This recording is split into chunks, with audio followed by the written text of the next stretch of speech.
I'm your host, Dennis Horvitz, the David Letterman of the Hopelessly Damned.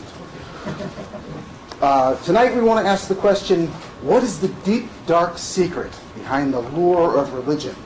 Ken, we should cue in the spooky music at this point. To help us answer that question, we have invited Dr. Darrel W. Ray. Dr. Ray grew up in Wichita, Kansas, which is, as you may know, the heart of the Bible Belt. He is the grandson of a country preacher and the child of Christian missionaries. He expected to go into the ministry himself, but a funny thing happened on the way to the forum. That would make an interesting title for a play. Think about it later. As he was earning his master's degree in religion, he lost his faith, which is something that happens apparently not infrequently.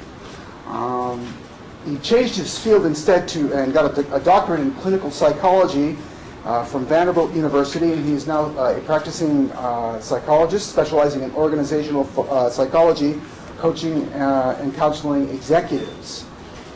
He's here tonight to discuss, amongst other things, his book, The God Virus.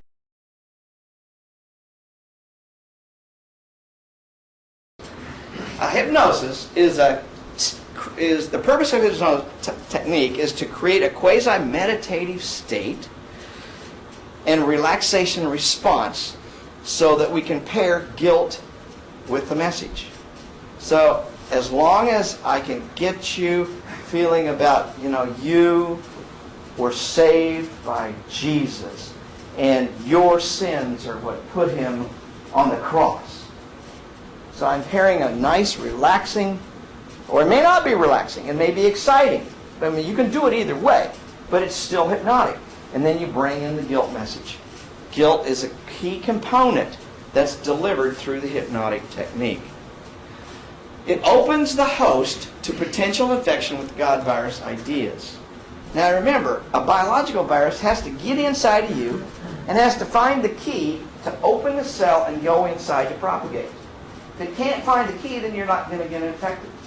There's 200 rhinoviruses. You probably couldn't get 160 of them. I mean, your body's already immune to a lot of them. So you have to find the rhinovirus has to find the person they've got the key to.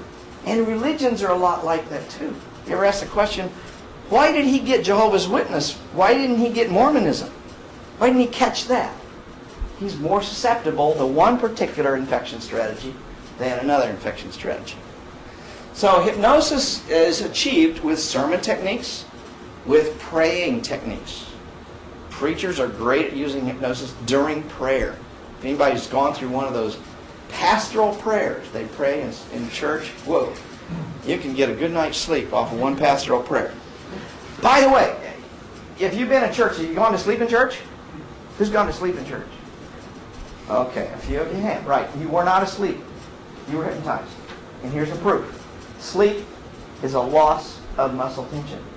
You couldn't be asleep if you're sitting up. And you probably weren't laying down, were you, when you went to sleep in church? You went into usually a level 1 or level 2 hypnotic trance. And it doesn't really matter. The preacher's going to get the message between your ears, because even better, if he can, using that. I mean, he doesn't really shouldn't get too concerned about whether people are going to sleep or not, although it's not a good idea for some people. Musical techniques selecting the music and the mood to coincide with the preaching techniques that are going on. If you ever go to a rock concert, they create a whole environment where every song the rock concert's doing is dedicated to try and bring you through a whole experience. So at the end you feel great and you want to go back and give that rock band your money again. And you're going to go out and tell everybody else about how good that rock band was.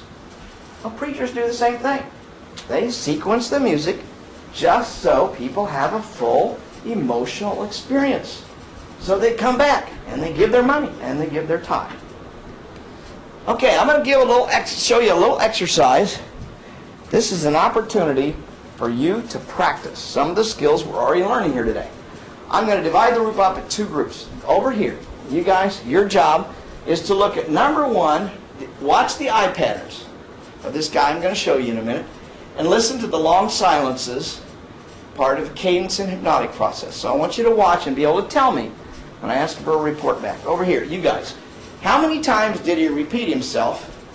And notice repetition and gestures, and what did the gestures say? And for everybody, I want you all to watch for the guilt messages. Okay? This is a guy, it took 10 minutes to find him on YouTube, and I just downloaded it. I have no idea who this guy was. He's got books and tapes, and he'll sell them all to you and tell you how to get saved if you want. But let's see what John Piper has to say.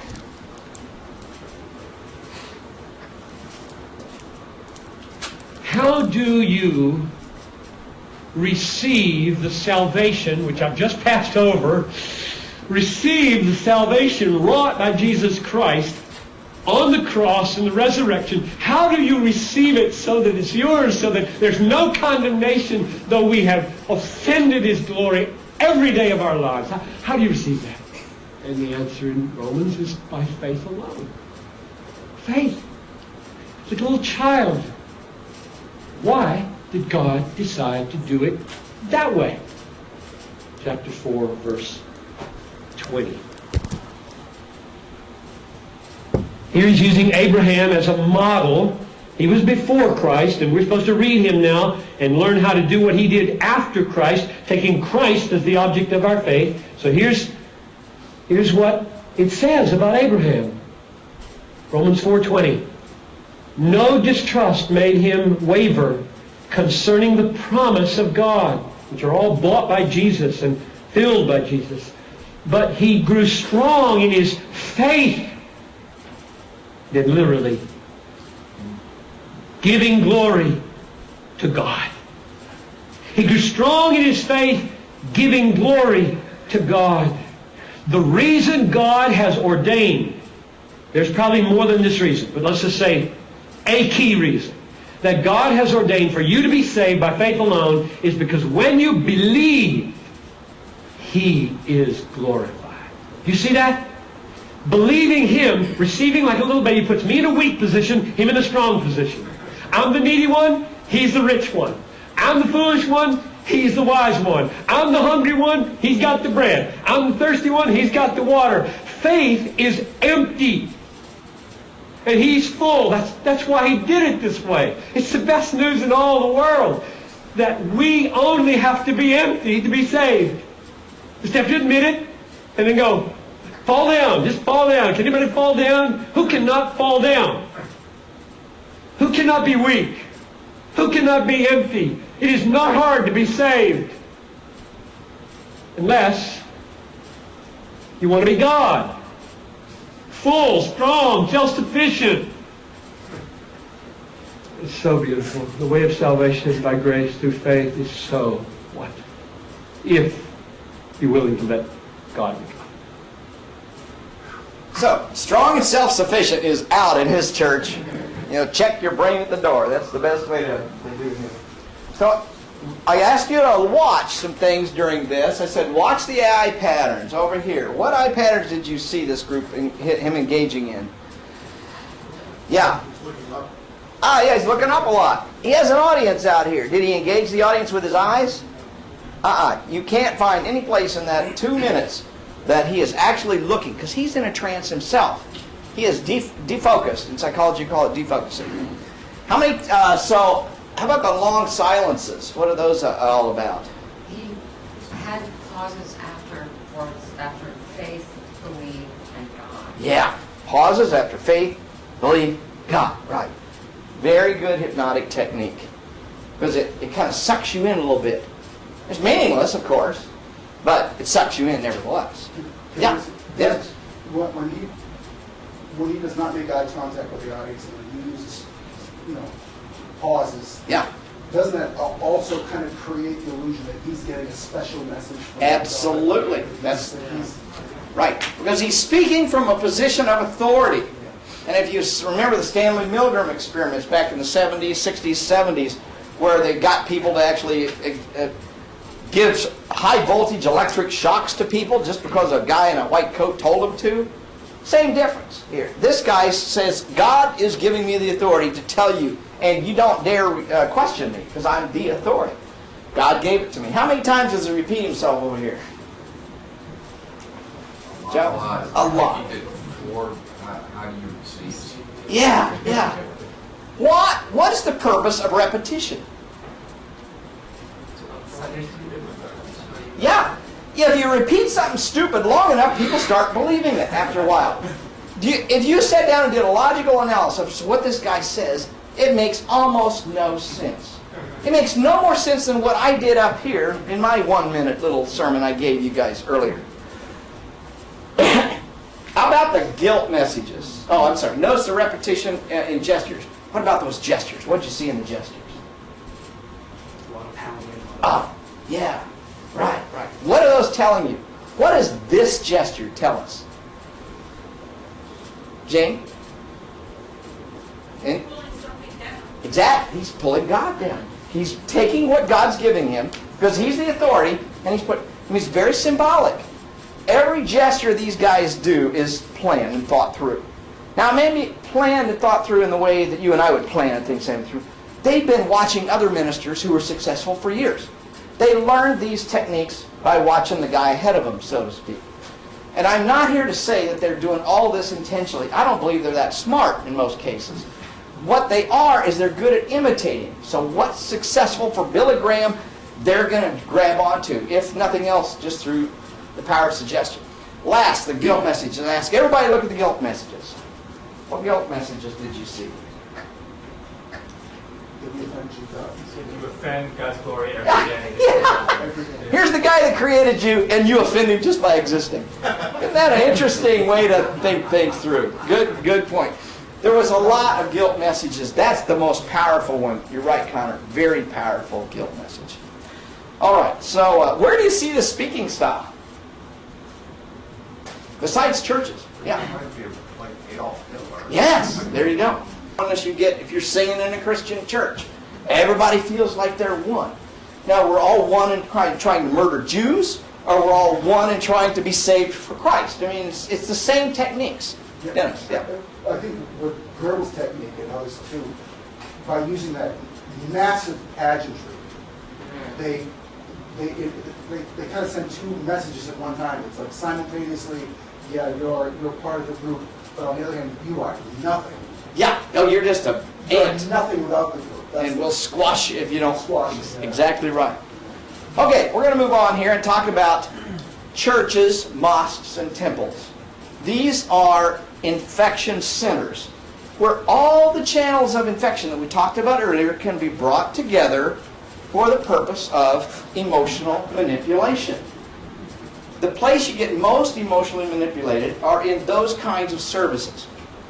So if we did an emotional analysis of a church service, and this is a very simple one that I did of a fundamentalist church I attended some years back. First is there's quiet music when you walk in, just really relax you. Then when everybody's in, the service is ready, you sing a song about hope and triumph. Of course, that gives you a sense of hope, doesn't it? And then the third thing is you sing a song about sin and guilt. So you've gotten hope, now you got sin and guilt. Interesting contrast there, isn't it? Which is it? Are we saved? Are we guilty? Well, that's actually the message. You're neither. And you better get with the program or you're going to be in hell. But nobody says that anymore. Fourth, a song about salvation. Of course, now we see the path. John Wesley, the creator of the Methodist Church, was a master at this very thing. Taking people to high levels of anxiety about going to hell, to feeling great hope, and then saying, here's the path to salvation. It just happens to go right through my front door. So come on in and put the money in the plate. Then I heard this song from the choir, about salvation. Then I heard a sermon on marriage and relationships from a 30-something-year-old guy and his gorgeous wife. You know, and I went with my daughter, by the way, so she thought I needed to know because I've been divorced twice. So my fundamentalist daughter, I'm sorry to say, I don't know where she got it. But so I'm hearing this sermon from this kid. He didn't know diddly squat about marriage. It's pretty obvious. 4 years later, he's having sex with the choir director, who wasn't nearly as good looking as his wife. So then the next thing after the sermon is a song about commitment. Of course, that comes just before and during the offering plate being passed around. And last, a rousing song of joy and forgiveness to end the service with a sense of joy and hope. Now look at this. It's a roller coaster. You go to a church, you're going to go through an emotional roller coaster. If you can exhaust somebody enough emotionally, they'll believe anything you say. That's just good North Korean brainwashing techniques.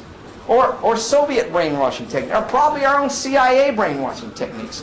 What you're doing is you're putting people through a roller coaster of emotions. After a while, they start believing anything you put in their head. That's one of the most effective infection strategies.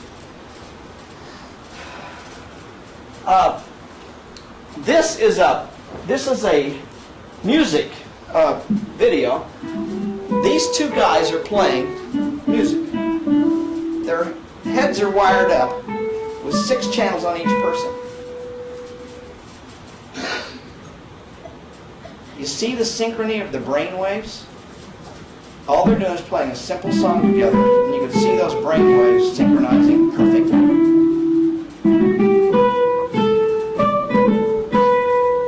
So this is the music down here, and these are the brain waves. The top 3 are the first person, the second 3 are the second person, and the left side and the right side. I don't have time to go through all this, and I'm not going to worry about it right now. We'll turn that down. Think about this. These are 2 guys, and we have evidence right here in front of us how synchronized their brains are, just playing a simple song. What happens when you get 1,000 people in a service singing religious songs? And all their brain waves are being synchronized. And they all feel like one, just like the soldiers and the people in Adolf Hitler's rallies were. That's the power that this process creates. And it really makes people feel good. I really feel good about you, John. You could be the biggest jerk in the world, but I feel good about you because we sang together and it really felt good, didn't it? Yes. Bless you, Brother John. All right. All right, well, so we're going to move on here. Another key part is vectors and the guilt cycle. Vectors. What's a vector in biology? A mosquito is a vector. It carries malaria from one animal or host to another animal. So, you have malaria, the mosquito bites you, and it comes over and bites me, and it gives me malaria. The mosquito is what we call a vector. Ticks are a vector. There's all sorts of things that are vectors for carrying disease from one host to another victim. So, we can see like bubonic plague had vectors. Deer mouse is a vector. Kissing bug is a vector. Religions have vectors too. You may have seen this one. Have you ever seen that vector? Rick Warren is what I call a super vector. You know, preachers are vectors, but Rick Warren is not just converting a few people. He's out there telling everybody how to do a purpose-driven life. And they're all reading that book that says about, creation's only 6,000 years old and stupid things like that. Rick Warren, you think's got a brain between his ears, but that book is idiotic, especially when it comes to any kind of science. But people are listening to him. He's a super vector. There's other kinds of vectors in the religious world. You've probably seen this guy's face somewhere. James Dobson, focus on the family. Now, James Dobson's an interesting person because he is so concerned about families. Have you noticed? But if it's a Muslim family, is he concerned about that one? No. What if one of you becomes an atheist and your spouse stays religious? Is he concerned about your family? He's concerned about getting that atheist out of the family as soon as possible because he wants the virus to infect the children. It's really focused on the virus. It's not focused on the family. Now, he might argue with me about that, but I think that's really what's going on. He's not concerned about families. He's concerned about, does his virus infect the people he's trying to infect? There's other vectors. You've probably seen this one. You know this guy, don't you? Yeah, this is Ted Haggard, who has been miraculously restored to heterosexuality after a short relapse as a homosexual. And we're happy to report that 4 fundamentalist preachers in a short 6-week time period totally converted him back. It's a miracle, obviously. All right. But why was he protected for so many years? This behavior had been going on for many years. Why are priests in the Catholic Church protected for decades? And quite frankly, they're still being protected in South America and Africa. We caught them, and we probably haven't caught all of them here in the United States. But they're constantly being protected. The reason is vectors are expensive to develop. It takes a lot of time and money to get a vector together. How many years does a priest spend in training? This guy brought millions and millions of dollars and thousands of people into their religious movement. He's not cheap. I mean, you want to get this guy, you want to keep him, even if he's screwing all the gay prostitutes in Denver. You don't want to let him go until they actually catch him on camera, so to speak. And that's about what happened. Of course, he only played with the methamphetamine. He didn't actually take it, as according to him. So, less expensive vectors. Sunday school teachers, yeah, you don't need to protect them. Although I have seen a lot of Sunday school teachers protected. I saw Boy Scout troop leaders when I was a kid be protected from pedophilic, I mean, they were engaging in pedophile behavior, and they were protected by the Baptist Church. So, a little bit of language.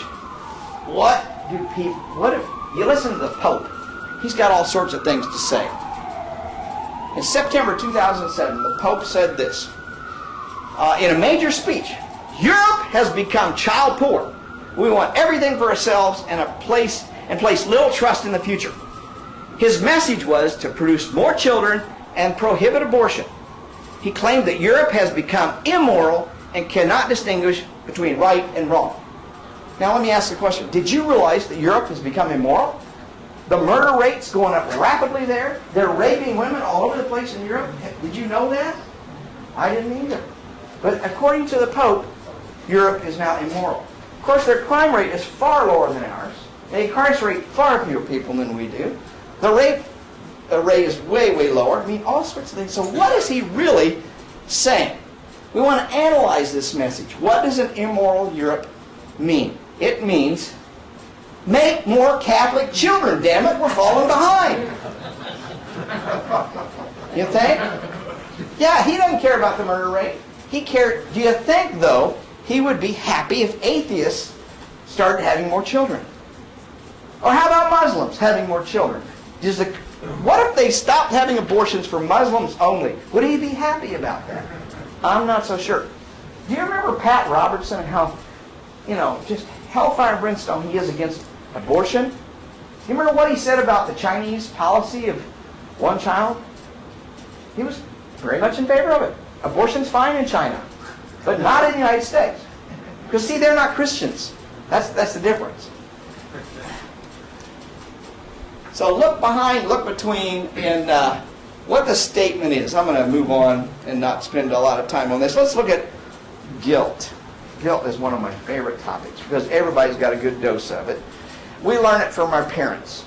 Now, guilt is not necessarily related to religion. I mean, when you put your hand in the cookie jar and your mom catches you and she scolds you and you feel guilty, that's a good thing. Keep your hand out of the cookie jar. That's the message. Play fair, follow the rules. Those are good messages that we learn when we're little children. But did you ever notice that, that cookie jar, man, that cookie tasted pretty darn good. So you started thinking about, I did the behavior, I got feeling guilty because mom bawled me out, but then a little tension comes up tomorrow and I sure did like that cookie, so I put my hand back in the cookie jar and get another cookie.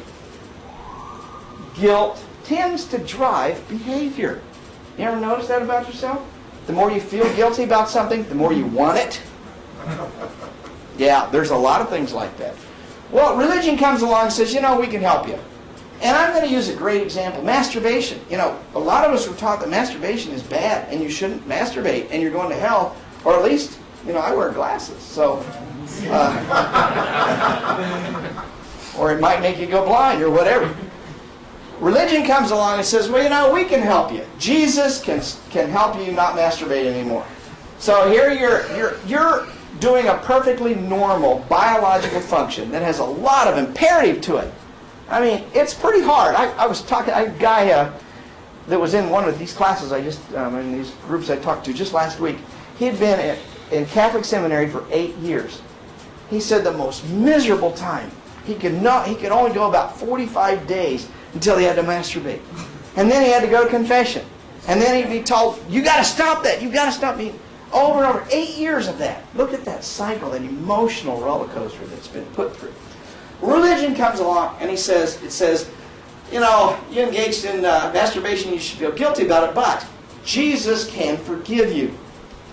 So would you, Fred, kneel down and let's pray about this. You do masturbate, right? Oh, yeah. Okay. Just want to make sure.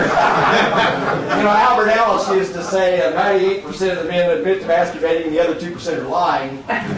He didn't say anything about women, but I'm sure he was not far off. So what happens when you kneel down and you close your eyes, you take a deep breath, and you pray? What happens? Physiologically. Subjugate. Yeah. Well, yeah, that's the symbolic value of it, right. But I'm just talking about physiologically. What happens to the body? You start relaxing, don't you? You're breathing deeply. You got your eyes closed. And the other person who's praying with you is probably using a nice, gentle tone. Dear Jesus, we're here to pray for Darrel and help him stop masturbating here. I mean, that's the way it works. And so you feel a sense of relief. And then the camp counselor or the minister or whoever was praying with you says, do you feel relief now, Fred? Well, that's Jesus. He just forgave you. Now, keep that feeling here, because you want to remember what it's like to be forgiven by Jesus. But you know, in fact, all that happened was you just went through what's called the relaxation response. Herbert Benson discovered it 30 years ago. It's a simple technique. Take 3 deep breaths and your body automatically starts relaxing. But now we compare the guilt, the relaxation, and the forgiveness by Jesus together. It's basic conditioned response. Any psychologist